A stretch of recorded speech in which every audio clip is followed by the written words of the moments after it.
नमस्कार। जब पम्मी और चंदर सिनेमा हॉल पहुंचने वाले ही होते हैं तब पम्मी कहती है, क्या तुमने सैलानी के बाद नाम सुना है?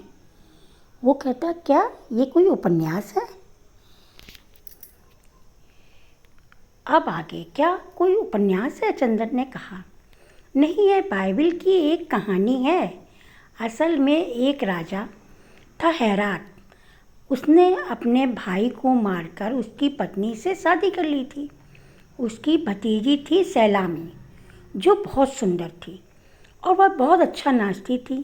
हेरात उस पर मुग्ध हो गया, लेकिन सैलामी एक पैगंबर पर मुग्ध थी।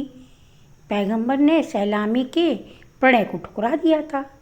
एक बार हेरात ने सैलामी से कहा कि यदि तुम नाचो तो मैं तुम्हें कुछ दे सकता हूँ।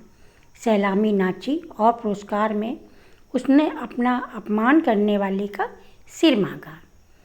हेरात वचनबद्ध था। उसने पैगंबर का सिर तो दे दिया, लेकिन बाद में इस भय से कि कहीं राज पर कोई आपत्ति ना आ जाए, उसने सैलामी को भी मरवा दिया। चंदर को यह कहानी बहुत अच्छी लगी थी। तब तो चित्र बहुत ही अच्छा होगा, उसने सोचा। सुधा की परीक्षा है, वरना सुधा को भी दिखला देता। लेकिन क्या नैतिकता है इन पाश्चात्य देशों की? अपनी भतीजी पर ही हेरात मुग्ध हो गया। उसने पम्मी से कहा, लेकिन हेरात अपनी भतीजी पर मुग्ध हो गया क्या? तो क्या हुआ? यह तो सेक्स है मिस्टर कपूर। सेक्स कितनी भयंकर शक्तिशाली भावना है, यह भी शायद तुम नहीं समझते।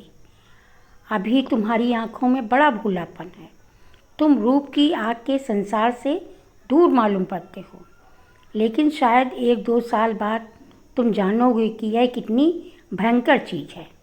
आदमी के सामने वक्त बेवक्त नाते, रिश्ते, मर्यादा मर्यादा कुछ भी नहीं रह जाता। वह अपनी भतीजी पर मुग्ध हुआ तो क्या? मैंने तो तुम्हारे यहाँ एक पौराणिक कहानी पढ़ी थी कि महादेव अपनी लड़की सरस्वती पर मुग्ध हो गए। अब इसके आगे उसे चंदर इसका क्या जवाब देता है, हम सुनेंगे।